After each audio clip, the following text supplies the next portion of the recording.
Hello, friends. Welcome to the Logistics of Logistics podcast. My name is Joe Lynch. Thank you so much for joining us today. Today's topic is contractor chaos, fixing the last mile's biggest headache with my friend Jon Doolen. How's it going, Jon? Joe, it's fantastic. Thanks. I really appreciate being here. Thank you for taking the time with me today. Jon, I talked to you years ago, and I follow your blog, and I remember I wanted to have you on the podcast years ago. So exciting to finally get you here. Jon, please introduce yourself and your company and where you're calling from today. Thanks, Joe. First, very sincere and grateful. Thank you for following the blog. I appreciate it. It's been a real pride of mine to be able to put content out there every day and really to hear from people who read it, absorb it, and it helps them. That's really the best gift I could ever have. So I'm dialing in today from Michigan, the Clarkston area. My company is Doolen Strategy Partners. I've launched a training platform that is at GetDoolen.com. And as you mentioned, it's heavily focused on the final mile side of things and really a resource for those who don't have a resource, a training opportunity for them to learn how to really come out of high school, learn a skill, turn it into a trade, and make a career out of it. Yeah. Jon, before we hit the record button, we were talking about last mile obviously became just very important, whether you're talking about moving furniture or delivering packages, whatever it is, any neighborhood, you look outside, there are a whole bunch of trucks delivering stuff every single day. And I do talk to a lot of final mile companies, and they always say, we vet everybody. The drivers who work in our network, our orchestration platform, we make sure that they have the insurances, and I have no doubt that they do that. What it glosses over, though, is that a lot of the people who are driving those vehicles are not from established companies. They're contractors. And there's a couple problems. First off, do they know what to do business-wise? Do they have the right licenses? Do they have the insurances? And then also, and you pointed this out before we hit the button here, is that 3PLs and the logistics companies take enormous risk if these contractors are miscalculated as employees. And that you used an interesting term today. You said line of sight lawsuit. Please talk about what is a line of sight lawsuit. I know that's not a technical term. It's probably a Jon Doolen term, but I love it. Somewhere along the line, some attorney said it to me. And essentially what it means is if something happens, you mentioned, you put a kid behind the wheel of a truck, and did he go and get a license from the state? Sure. Did he pass a test with the state? Probably. Did he do a road test? Most likely. But it doesn't make them experienced. It doesn't give them the skill level they need until they've got years of experience. So let's say we'll use a hypothetical situation of the driver rear ends a car in traffic. That whoever owns that car, whoever has the insurance policy on that car, their attorney is going to look around and say, who could I possibly go after? Every logo that they see, they're going to go after. And somebody joked around and said they're going to sue the color yellow because the truck was yellow. Yes. So that's a line of sight. Anything the lawyer sees, any logo. And again, I think that you're going to go, hey, this kid, he's got nothing. But the company on the side of maybe the company logo on the side of the truck, we can go after them. The retailer that you were delivering for, you can potentially put them on the lawsuit. And we see that. And I think it's a huge issue. And that's why you're in business. But we'll get more into that in a minute. Jon, tell us a little bit about you. Where'd you grow up? Where'd you go to school? Some career highlights before you started your own company. And then why did you start your own company? Oh, perfect. Thank you, Joe. So I grew up in upstate New York. I left upstate New York when I was 17 for the U.S. Army, and I never looked back. I ended up graduating from Kansas State University with a degree in psychology or sociology, my apologies, and which led to my management career and leadership. I love studying people. I love just standing back and watching how different people interact and solving problems. And so I took a deep dive. I worked for a company out of Omaha, Nebraska, Berkshire Hathaway company called Nebraska Furniture Mart. It's a famous company. It is. And I had a privilege of working directly with the Blumkins and learning directly from them and how they attacked problem solving, how they attacked just really making everything better for everybody involved. And I'll tell you, I probably value that experience heavier than I value my college degree because those real world situations have led to where I'm at today. And when I finally made the decision to step away from the corporate world, I decided, what do I want to do next? What is my passion? How I pay my bills, Joe, is I'm a coach, a consultant, and a trainer, mostly for businesses. I coach, I consult, I train their people. My passion project is this platform, GetDoolen.com, where I've got some final mile partners who allow me access to their teams so that I can get relevant content and build relevant training material for them. And we've got this platform out there that right now has a couple dozen classes on it. We've got about 20 more that are currently in production and a list of about 150 starter topics that we're working on scripts for to build that into more training. And I get asked a lot, why did you call your website Get Doolen? Why didn't you call it Get Training or Get Better or whatever? And I'll tell you why, Joe.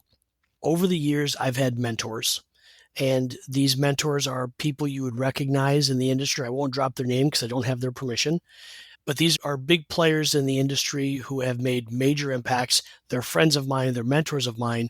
And over the years, most of them don't know each other, but they know me. And multiple times over my career, they have told somebody who had a problem to solve, you need to get Doolen. And and it's come back to me several times after I've solved the problem. The person said, "You're not going to believe this, but we were referred to you by so and the only thing they said is, if you want that problem to go away permanently, get Doolen. He'll find a way." So that's why I went with getdoolen.com. Also, we talked a little bit about the risk. I wanted to make sure that there was a clear separation between myself, any retailer, and any 3PL, which is why if you check out any of my content, Joe, Doolen Strategy Partners and getdoolen.com are all over everything to really send a message that I'm a complete independent. Yep. And that's what they also want for their contractors. They want to make sure that they are, first off, they're equipped to do the job. But if there is accidents or lawsuits or anything that gets into the legal realm, that they have the proper insurances, licensing, and that your customer, the 3PL or the logistics company, is protected, and that they're never going to get misclassify that contractor as an employee, because this is real challenging. We work in low margin businesses oftentimes, and in this case, a lot of those drivers are young. They might be say, "Hey, I was working in a warehouse and I saw a lot of delivery people, and I decided I'm going to do that." And they got into this business. They might have no knowledge of it. Nobody in their family has any knowledge of it. And they want to go to the 3PLs. They want to go to the logistics companies and say, "I'd love to work with you." But the logistics company doesn't have time to say, "You need to go get this kind of truck and this kind of license and this kind of insurance. And then this is the way we want you to behave with our customer, our joint customer." That's where you guys come in. Yeah, it is. And that's really the beauty of what we're doing is the 3PL and the retailer, they don't really have to say much except get Doolen. Yep. So I want to talk about these headaches. So again, the name of the topic is fixing the last mile's biggest headache, and start off with contractor chaos, because a lot of times these are contractors. So I want to talk first about the customer experience. I always think about this. I've spent most of my life going to a retail location and having some sort of experience. Over the last couple decades, they've tried to make that better and better. So if you're buying a couch or you're going to Costco, wherever you're going, they try and make that experience interesting. They try and make that experience obviously profitable for them and interesting, and make you come back over and over again.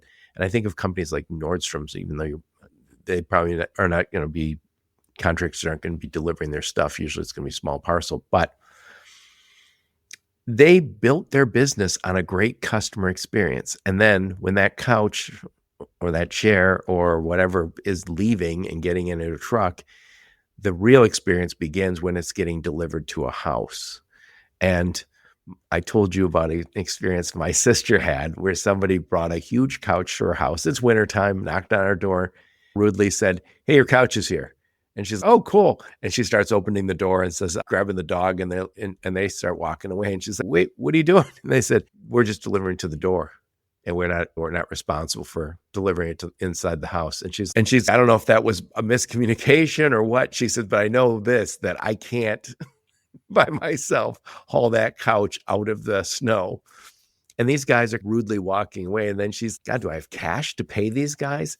And she said, and they reluctantly came back, and she's giving them cash. And she said, they were angry. She said, "I'm taking, hey, here's $50. Please spend 5 minutes moving that into my house."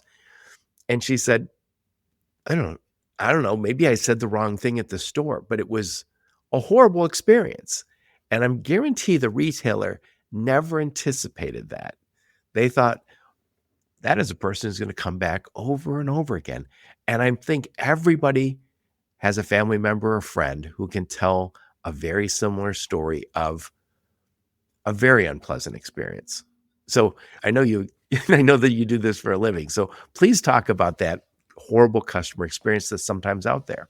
Yeah. So I have a strong opinion about this, Joe, because the better retailers out there empower their delivery providers up front to say, hey, when you get to the house, here's what we think we're going to do, but that customer may not have understood what was happening. And we don't think about these because, Joe, we're not going out and buying couches every day. Now, some of us are, but most of us are not. And so we don't think about, where do I need this put? What's it going to take to get this in my house?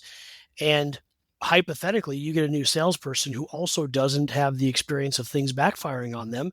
They may not know to sell the upgraded delivery service. And so what I'm seeing is the best retailers out there are getting ahead of it. And specifically on those who own the logistics side are saying to their provider, we recognize that customer's order might come through as a threshold delivery, but when you get to that house, if you have the opportunity to upsell that delivery, we'll charge the customer nothing, but we'll pay you a full white glove rate to do it. And Joe, the reason for it is they'll gladly give up $50 to that one delivery for the reputation of, hey, they came, they took care of it, they delivered, they did an awesome job. And that's a lot of what my training focuses on, Joe, is these guys. I've used the analogy before. You can call a plumber or electrician to come out to your house, and there's an expectation that they know what they're doing and they're an expert. But when you have furniture delivered to your house or appliances delivered to your house, that same expectation should be there. And but there's a huge difference. And I know that we've all experienced this. I have been fortunate enough to have really great experiences with plumbers and electricians in my home. However, I've had some bad experiences where they know how to be a plumber, they know how to be an electrician, and they do not know how to carry on a conversation. These delivery drivers have to do it all. They have to be able to come in your house, understand how to hook up your washer, your dryer, your refrigerator, how to assemble a crib, put a bed together, but they also have to have amazing customer service skills. And that's a big thing that we focus on, and we focus heavily on the brand and not just the retail brand, whoever's logo they're wearing on their chest, but the 3PL's brand, that driver's brand, focusing on getting him to think about not just the delivery he's on or the next delivery he's going to make, but the delivery he's going to make in 15 years. Yeah, John, that's awesome. And I think about it is the retailer, if, by the way, you mentioned the threshold delivery. I keep thinking my sister might have very easily said, yeah, just deliver it to the threshold, not even knowing what that meant. No, the guy might have said, this couch is really heavy. Why don't you let us put it in the house? But empowering these guys to do what's right. I don't remember that. Maybe it's the Ritz-Carlton, I think, one of the big hotel chains, and empowers everybody who works there, whether you're a bellhop or a cleaner, to spend up to $50 or $100, I think, to make a customer happy. And those people are paying $500, $600, $700 a night to be there. And when they say, hey, I noticed, by the way, this is my own, I'll mention my own complaint. A lot of times places don't have Diet Pepsi, or they only have Diet Pepsi and I want Diet Coke. And I've walked miles outside of a hotel to go get Diet Coke somewhere. And if you're paying a lot of money and they say, hey, do you guys have Diet Coke? No, sir, but we'll run down to 7-Eleven and get some. Boy, does that go a long way. And we want to be able to bring that same thing to our customers. Because again, the customer experience, which we can control inside of our store and maybe even have a really nice one online, we got to get that same level of control and customer experience being wonderful at the delivery. Yes. Joe, that's one of the things I'm proud about is this platform that we've built. It actually allows the driver, the helper, the contractor, whoever the subscriber is, to watch the videos, go out and do amazing work in the field, and validate that to us to show us that customer gave me an outstanding survey and I'm exceeding or I'm meeting the customer's expectations. It's really a point of pride for the true professionals who are making a career out of this, for them to be able to say, I'm a 5-star driver because I do exactly that. Customer wanted a Diet Coke, I went and got him one. And I have drivers who share these experiences with me where they've mowed a customer's lawn before because they showed up and the situation was very simple. They recognized lawn needed to be mowed, and the customer was an elderly gentleman, and they saw the riding lawnmower. Like, you know what? This will take us 20 minutes. They knocked it out, took a picture, sent it to me. That's the kind of experience where you go, oh my God, I've got to go online and give a good review because that was just above and beyond. I learned this a long time ago when I was in automotive. In automotive, you do all sorts of surveys and you're always getting feedback from the market. And then as you're developing the new car, you're like, here's all the cool new tech that we want to put in it. And here's some of the complaints about quality that we're getting on some of our current vehicles. And I remember we had a consultant one time, and we were working on the Wrangler, great product to work on, the Jeep Wrangler. I've got one myself. Yeah, love it. And I remember we had a consultant came in, and I remember I spent a ton of time with him, and I remember him saying, so what's going to be in this new vehicle? And we explained what it was going to be. And we expected to win off-road vehicle of the year and get the covers. The covers, there's worth millions of dollars of the advertising. And he says, so this is going to absolutely delight the customer. And we're like, yes. And he said, so they've been asking for these things for years and you haven't given them to them yet. And now you're giving it to them. And you think that's delight. And we're like, yeah. And he goes, and this other stuff, this tech, he goes, did they ask for that? No, but we're giving it to them anyway. And we think they'll like it. And this is actually government compliance stuff. And he said, customer delight comes when you give them something that they dreamed of having, that they never thought you could deliver. And that's what we ended up doing. And that was the Rubicon vehicle. It was one of the last projects I worked on. And I remember it was just like, when you talk to people in the field about it, they would go, dude, I was getting this in aftermarket. I would always go and when anything you put aftermarket on your car, the dealership says no longer under warranty because you put aftermarket stuff on it. And anyway, I guess my point is, customer delight doesn't come from meeting the very basic needs. It's going above and beyond. It's doing what your guys did where they cut the grass, or they said, hey, you only paid for a threshold move, but we're going to move it into the house. And we're also going to be very polite. We're going to be conversational. You and I talked before we hit the record button.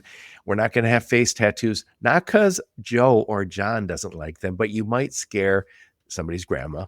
They don't feel comfortable. So you have to look the part and act the part. That's where the customer delight comes in. And our customer experience, the store is really focused on them, even the websites. And I think we have to start looking and saying, how do we make sure that that translates to the home? Yeah, it's interesting because you mentioned before you hit the record button, you had brought up Lyft and Uber. And I've had some really good experiences and I've had some really bad experiences.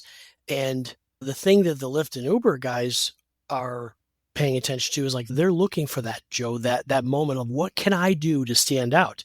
And one of the best experiences I had was on vacation with my family. We jump into an SUV and this guy had charging cords laid out Nice.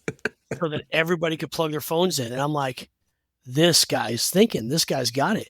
And when we send a guy into a home, and sadly, I mentioned this before the recording, that there's very few women who choose this as a career. But when you send these delivery teams into a home, that's what they don't realize what they're competing against is the previous best experience that that customer's ever had. And that's where this driver will win is he laying the right pads down? Is he protecting the door? Is he explaining to the customer why he's doing what he's doing? You made a comment earlier about the customer grabbing the dog. I teach these guys to ask that question. Do you have any pets in the house? Do you have any young children in the house? We may have to leave this door open. We want to make sure that everybody's safe. Asking all those things up front and having those discussions. And then you talked about risk, Joe. One of the biggest problems that we have is pre-existing damage. And what happens in a lot of situations that I've seen in my investigations, and I've been on both sides of the fence. I've been on the 3PL fence, the retailer fence, and I've been a customer. And the delivery happens when one spouse is home. The delivery team comes in, they inspect everything, they do their job, they leave, the other spouse comes home, and for whatever reason, they now notice a dent, a ding, a scratch, or whatever. And so one of the things that I teach these guys to do is to say to the customer, hey, this is who I am. Here's my helper. Here's what we're going to do, or my partner, or whatever, however they want to introduce them. This is what we're delivering today. Can you show me where this is going? And what I've trained them to do is they're trained to inspect and look for what I tell them to call a clear and safe path for delivery. And then if they come across any type of damage that's pre-existing as they're doing this, I tell them to step back and have that conversation and say to the customer, so that we don't further aggravate this situation, we're going to go ahead and put some pads down here to protect this, or whatever it is. Maybe you're putting down masonite, whatever you're choosing to use to protect whatever's pre-existing. And then I tell them, take a photo. You take a photo of the pre-existing damage.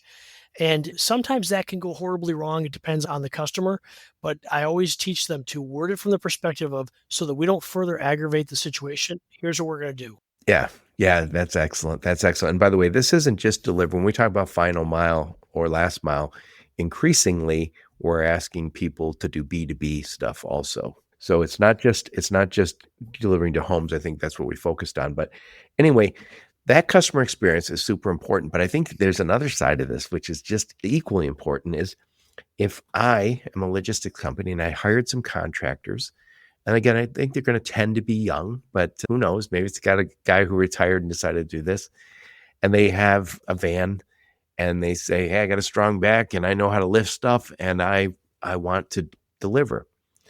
They don't necessarily know what insurances to get. They don't necessarily know all of the business stuff that you need to know, which is DOT number, motor carrier number, whatever the licensing is that's required. And I know that if you're a third-party logistics company, you want those guys to be prepared, but you also want to encourage people to step into this business because you're going to lose some number of your contractors. So you want to bring them in, but you also don't have time to say, yeah, let me educate you. Not everybody has those courses. I think in a lot of ways you can have that course, and I think you can teach them, if you follow these things, you're going to make more money. You're going to be successful. You're going to actually build a business as opposed to building a huge risk for my customer, the retailer, the 3PL, and myself. So talk about the other side of it, which is preparing these guys to do business the right way. Yeah, so we do actually have those classes, Joe. We have classes that talk about what kind of insurances they're going to need, why they're going to need them, and the value in making sure that they maintain those insurance policies. And the reason for that is there are validations that take place. The retailer at any point can say, we need to see your certificate of insurance.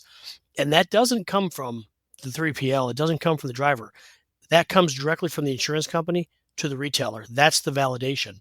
And there are companies out there that manage this as well.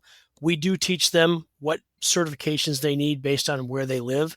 Different states have different motor carrier licenses. And different vehicles too, right? Yeah, different size vehicles have different requirements. Now there's electronic log mandates, depending on what type of work you're going to do. There's a couple different classifications by state. Some states say if the truck has air brakes, then this is the requirement. Most of them have some type of weight restriction on the truck. And then the big one, Joe, the majority of the delivery providers in Michigan, in Southeast Michigan, are located down by the airport. And it's not uncommon for a major retailer to plop a warehouse in Romulus or Livonia. Yeah, right near the airport. Yep. Yeah, and they're going to deliver into Toledo. They're going to go to Cincinnati. And so then you're dealing with intrastate commerce. And the Michigan's not immune. There's You think about Council Bluffs, Iowa, and Omaha, Nebraska, two sister cities, the same types of situations. And that happens all across the country. Yes. And and I think I talk to a ton of people who do final mile on my podcast. It's become an increasingly important area. And what I'll say is we never said last mile or final mile until the last, I don't know, since e-commerce really. So now we say first mile, last mile, and I now hear middle mile for the last few years. A lot of these guys are also finding their way into the middle mile, picking up where LTL is. And LTL is a very challenging business. And so if you have one pallet to deliver, you might say, I'm going to get one of these guys to move this stuff. Now, it's a different bar because you're going to dock perhaps. And the customer experience, the dependability, I think the bars even middle mile has its own challenges, final mile has its own challenges, but managing these contractors properly and you have a really good resource for your business, do it wrong and your life sucks. Yeah, Joe, I tend to shy away from the managing word when it comes to the contractors in the final mile side. And there's two words that I prefer to use. The one is leading or partnering.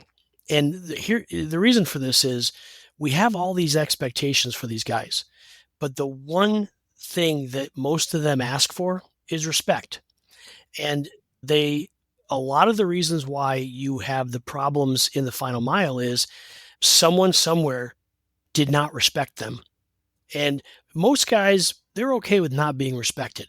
But when it comes to disrespect, that's where the challenge comes in. And so that's why I try to stick with the words leading or partnering, because these are businessmen. These are business owners. You're expecting them to act like one and show up like one and be the professional they are. But you want to use, that's why I don't like to use the word managing. Now, it's all the same at the end of the day. You are managing a relationship. Yeah. But you need these guys to be successful. You need them to be compliant with all the laws of the land and have the insurances. And if you're one of these final mile orchestration platforms, and there's a lot of them, you want to say, we do a really good job of vetting these guys. But I think that what you're going even beyond vetting, and saying, we can help you develop better guys and better companies around you. And who doesn't want to say that? Say, hey, look, I started working with John and Joe. They had one truck and now they got 5 trucks and they're doing excellent work for us and our customer and they're making a great living. Who doesn't want to be part of that story? As opposed to the other one, which is, hey, it turns out our guys, John and Joe, didn't know the right from wrong and they don't have the right insurances and they abused one of our customers. And that, I guarantee some of that's going on and I won't even blame the final mile guys. I'm going to blame the companies that were in the middle who say, perhaps they're used to working with trucking companies that they said, these guys get it. They know what to do. The guys in the final mile and the last mile, they're going to be more likely to be small business owners and maybe not aware of what they need to do to be successful and to be compliant. Yeah, and they're young. You mentioned earlier, this is a young person's job. You need a strong back, strong knees. And, what is interesting is the older they get in this business, the smarter about protecting themselves they get. And that's where I think that's another reason why it's a young person's job is as they mature, they realize the risk isn't worth the reward and they end up going to work for another company. Yeah. And John, I know you also help them be better businessmen. When we were talking about Lyft and Uber before we hit the record button, we saw Lyft and Uber have to raise their prices. Everyone raised their prices since COVID, but there was companies out there that were people there saying, oh, I'm making really good money. And then they realized, oh, but I'm putting 40,000 miles on my car every year and I have to get a lot more oil changes and I got to replace my tires and my insurances.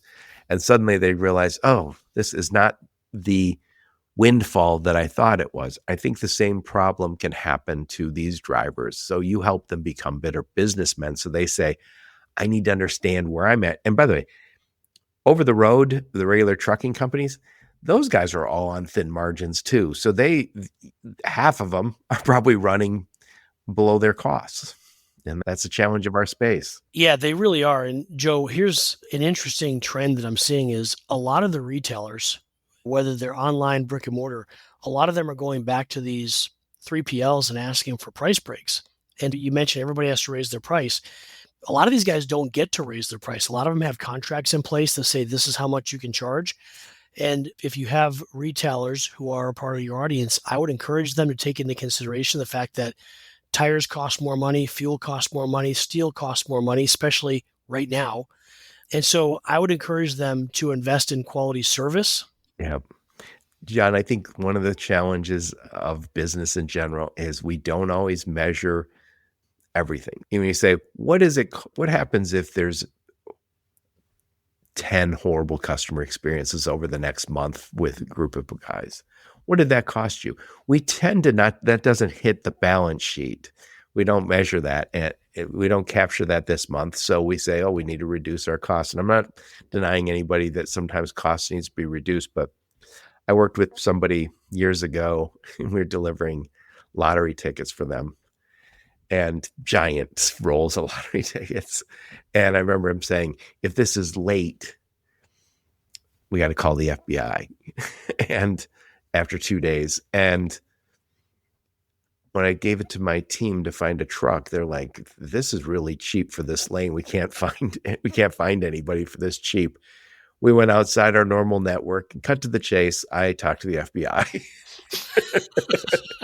And I remember saying to the company, this is such a critical shipment that the FBI tracks it, yet I had to be the low-cost carrier, a low-cost 3PL to win it. And I had to go with someone outside my network that I didn't necessarily want to work with.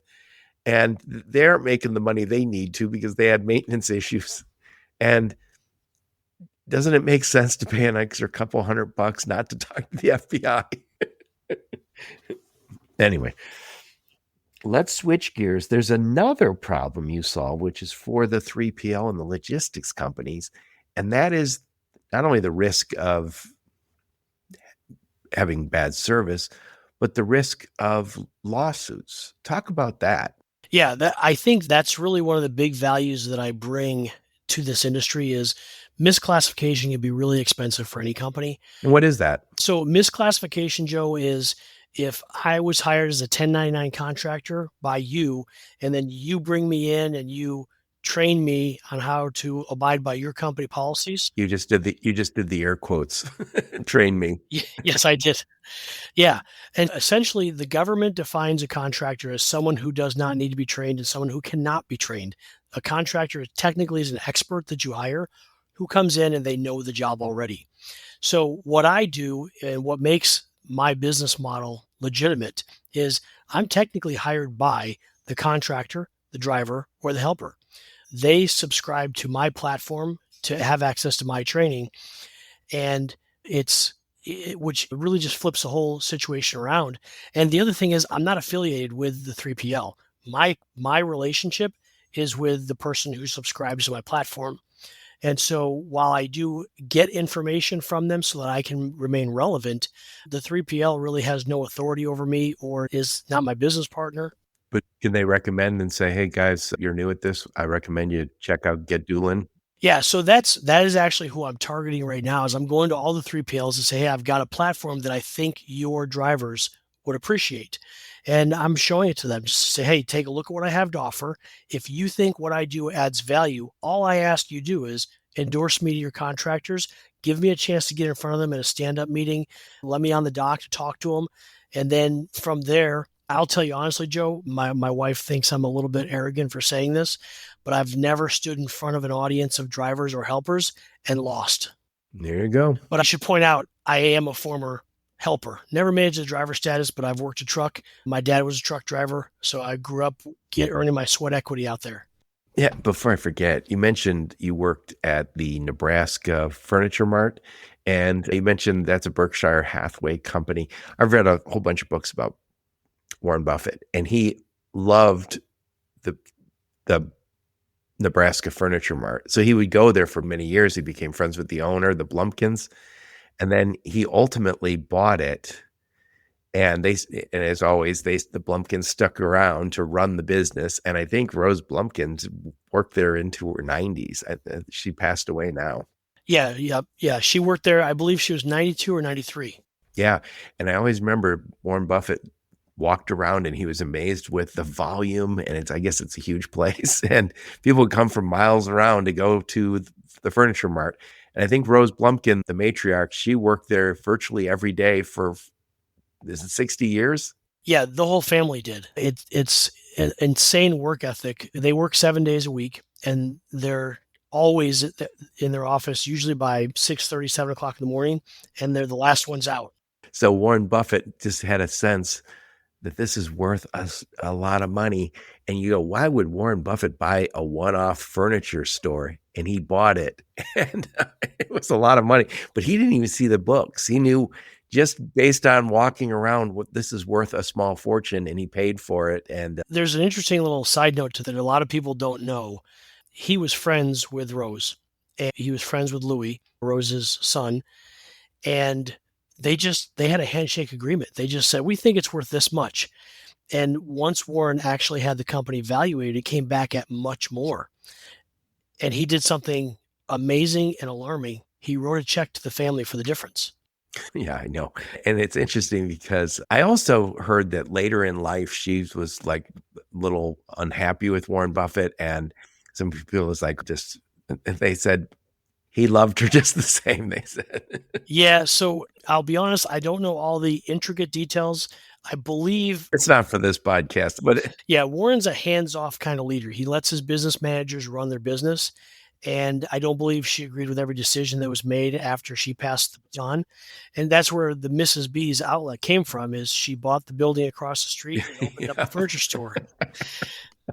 but anyway, unbelievable success. And the service was a big part of that. But anyway, getting back to this contractor chaos. And again, I think there's a lot of people who come on my podcast talk about, we do the vetting, we make sure we get you contractors who can manage, and we make sure they're actually contractor status, and we make sure they're doing the proper customer experience and the proper compliance with all the laws and the insurance and all that. But it is a challenging relationship because the government really doesn't like contractor status at all. In fact, California kind of banned it with AB5, and it's difficult to run a lot of businesses, including our kind of business, if you don't have contractors. And we also know that there's lawsuits on a regular for 3PLs and carriers when they say, I hired Jon Doolen and Joe Lynch to go do that job. And if we're in an accident and there's real damage, they're going to look at us and say, Joe's money and John's money is not enough. We're going to go after the big trucking company, the big logistics company. They have to be able to show that those are true contractors and that we have made sure that we didn't cross that line. And you mentioned some of the things. There's a whole checklist that the government takes you through, and they want to call everybody an employee. They don't like contractor status. And a few months ago, I got a call from a New York lawyer, and they were talking about just this type of lawsuit. It is a separate company, but on the side of the truck, and there was a lot of damage, and there's a big lawsuit. And I sometimes used to do the expert witness, but I did not do that one. That was too grim. But anyway, Jon, I am going to summarize, and then I want to get your final thoughts on this topic. So I'm talking to my friend Jon Doolen 4 years after I asked him to be on my podcast. We're talking about contractor chaos, fixing the last mile's biggest headache. And those big headaches are, we need to get the customer experience right. We need to be able to make sure our contractors are being actually looked at as contractors. They're true contractors. They have the right insurance. They have the right licenses, whether it's a DOT number or motor vehicle or motor carrier number. Everything, all the I's are dotted, all the T's are crossed. We also want to make sure those guys are good businessmen for themselves. We don't want to set them up to fail. We want the contractors we're working with to be here next year and the year after and actually be able to grow with us, as opposed to saying, I think we're killing those guys and they're going to quit and find a better job. We don't want that. Next, the 3PLs, the carriers of the world, we need to make sure that we're not putting ourselves in harm's way with our customers. We don't want risk, but also we don't want this misclassification lawsuits or government enforcement to come after us. And that's why we need GetDoolen. So we need a platform to help educate those guys. And I would also say probably educate us on what we need to do and what we need to avoid in this last mile business. Anyway, Jon, put a big old bow on this. Final thoughts. So, Joe, a couple final thoughts. You've touched on some things that are just super important. And what I would like is if anybody has any further questions about how to really draw that line in the sand over a contractor versus an employee, if you're worried about misclassification, reach out to me. I can walk you through the different steps that help you diversify. The biggest one that you hinted about, Joe, is if you are hiring a contractor, you should encourage them to take on other business. That's what makes them a true contractor. And you should also be hiring a contractor that doesn't do something you do. So if you have employee drivers, you should not have an employee contractor mix, because that is one of the big misclassifications they'll go after. Some retailers do this. So, Joe, what I would like to do is, for your audience, if anybody reaches out to me, you can find me at GetDoolen.com. I'm not sure if you can see that at the bottom there, GetDoolen.com, at the bottom of my book. Joe, if they tell me that they saw this episode and that they would have had to hear this, I'll give them a free 30-day free ride on my website so they can check out all the classes themselves, see if it adds value, and see if it's something that they'd be willing to endorse to any contractor out there. I love it. I love it. Jon, I'll make sure I put a link to your LinkedIn profile, a link to your website, and any other links you give me. Before I forget, you have a podcast, right? Yes, sir. I sure do. What's the name? So I have two different podcasts. The one is Leadership Roundtable, and that is where I bring on a bunch of leaders and we talk about issues facing leadership. The other one is Casual Conversations. It's just like this. It's a one-on-one, generally with authors or somebody who's making positive change in the world. And I'm in negotiation right now with some big players in the final mile world. We're going to launch a podcast dedicated to final mile, big and bulky. I love it. I love it. So if you send me those links, I will make sure to put those in the show notes so people can check out your podcast. Jon, what conferences will we see you at? You heading to any this? Yes. We're talking right now on 3/20. So what conferences are you going to be at? I'll be in Nashville in May at Home Delivery World on the 21st and 22nd. For anybody in the Nashville area, I'll arrive Tuesday afternoon. One of my business partners is letting me set up a table within his confines, and you'll be able to get a preview of the training platform there as well. And I'll be heading out of town on Friday. So if anybody's going to be in Nashville, let me know. Would love to get together with you. I love it. I love it. Thank you so much for taking the time to come on my podcast. I love what you're doing. I think it's so important because that contractor status is, I don't think very many companies are walking the fine line properly. I think they cross it. It's so easy to cross. And again, I almost think that the checklist that you have to go through to say that guy's a contractor and we're doing it right is so difficult, almost deliberately, because I don't think the government likes us having contractors. And let's face it, half of our businesses are contractors.